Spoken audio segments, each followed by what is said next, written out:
Chemistry in the global warming. The greenhouse effect. The words greenhouse effect, when we talk about in the media or in general conversations, always have negative connotations. You hear the words and you immediately imagine dying polar bears and rising sea levels. However, without greenhouse gases, our Earth will be 35 Celsius degrees lower than it is now and will be completely covered in ice. Greenhouse gases determine the temperature of our planet more than the proximity to the Sun does. For 2.5 million years, the Earth's climate has fluctuated, cycling from ice ages to warmer periods. But in the last century, the planet's temperature has risen unusually fast, about 1.2 to 1.4 degrees Fahrenheit. Scientists believe it's human activity that's driving the temperatures up, a process known as global warming. Ever since the Industrial Revolution began, factories, power plants, and eventually cars have burned fossil fuels such as oil and coal, releasing huge amounts of carbon dioxide and other gases into the atmosphere. These greenhouse gases trap heat near the Earth through a naturally occurring process called the greenhouse effect. The greenhouse effect begins with the sun and the energy it radiates to the Earth. The Earth and the atmosphere absorb some of this energy, while the rest is radiated back into space. Naturally occurring gases in the atmosphere trap some of this energy and reflect it back, warming the Earth. Scientists now believe that the greenhouse effect is being intensified by the extra greenhouse gases that humans have released.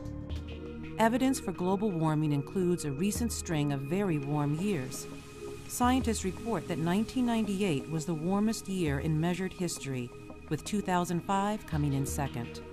Meanwhile, readings taken from ice cores show that the greenhouse gases carbon dioxide and methane have hit their highest levels in the past 420,000 years.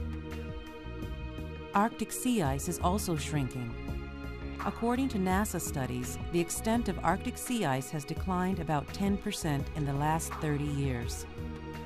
As long as industrialized nations consume energy and developing countries increase their fossil fuel consumption, the concentration of greenhouse gases in the atmosphere will continue to rise. Researchers predict that temperatures will increase about 2 to 10 degrees Fahrenheit by the end of the century.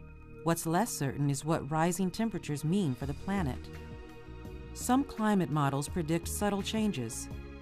Others forecast rising sea levels which could flood coastal areas around the world.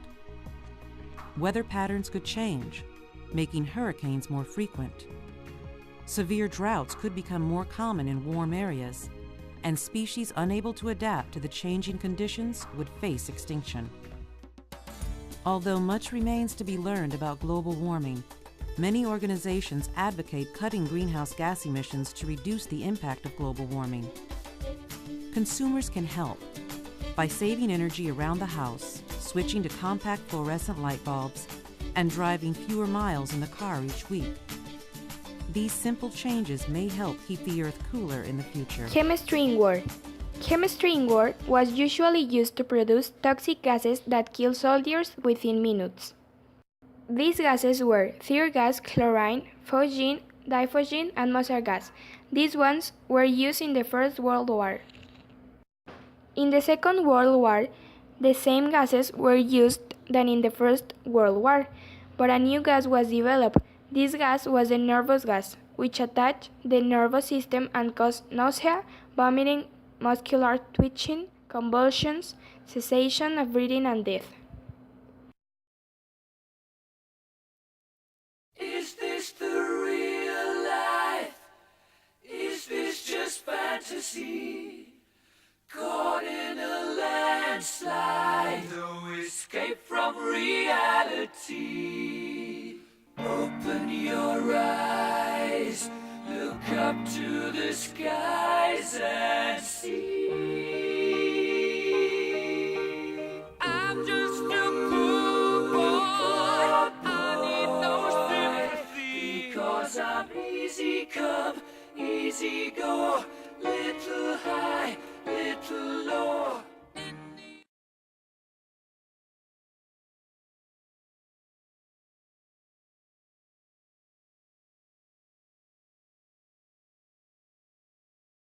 Antibiotics kill bacteria and prevent infection, adding on average 20 years to our lifespans and saving millions of lives each year.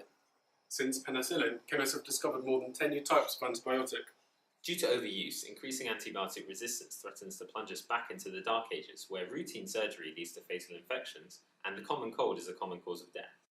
It is predicted that by 2050, deaths from infection with antibiotic-resistant bacteria will exceed 10 million a year, overtaking cancer.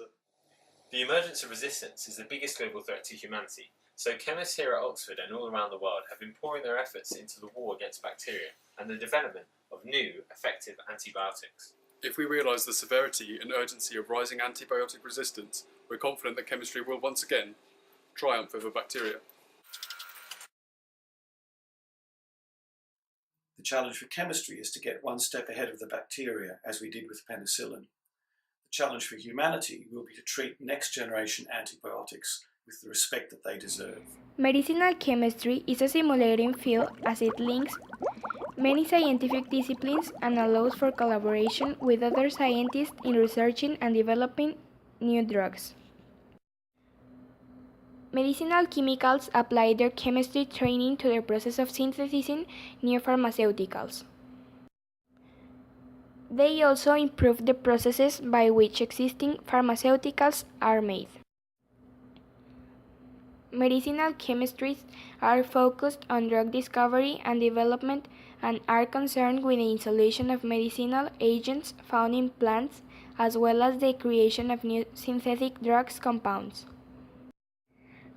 Most chemicals work with a team of scientists from different disciplines, including biologists, toxicologists, pharmaceuticologists, theoretical chemistry, and microbiologists.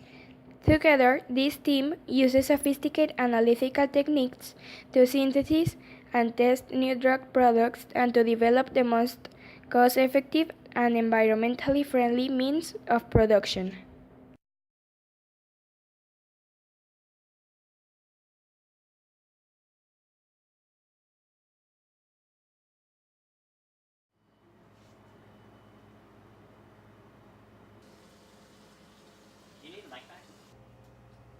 Food science is a really wide topic. It's anything that has to do with food and science. It could be taking a scientific approach, looking at what's happening to anything that you're making in the kitchen, or you're eating, or you're digesting, and seeing what are the scientific implications or ramifications of that. The blog itself is paired with the Science and Food program. So the Science and Food program has multiple components. It has a class component, which is just a general ed class for non-scientists to learn about cooking and food. And there's also a public lecture series where we invite various chefs and they speak to the community. This is after cooling for 1.5 hours. Right now we're making ricotta cheese. All we're gonna basically be doing is boiling some milk, adding some vinegar as an acid, and then that'll curdle the milk and it will turn into a solid cheese. We're looking at changing the state of the milk. Milk is a collection of liquids and fats and proteins, and they're all sort of floating around together. What we want to do is change that so that the fat and the proteins clump together from the milk and turn into cheese. That's why we have to add to the milk vinegar. Vinegar will lower the pH and change the structures of the proteins so that they clump. See the curds forming. I personally enjoy cooking myself. I think it's one of those things that, unlike science sometimes, which you follow the instructions and it doesn't work out, cooking tends to work a little bit easier. I really saw this as a good opportunity to, one, incorporate my own love of cooking and bring science to other people who may not normally be exposed to it.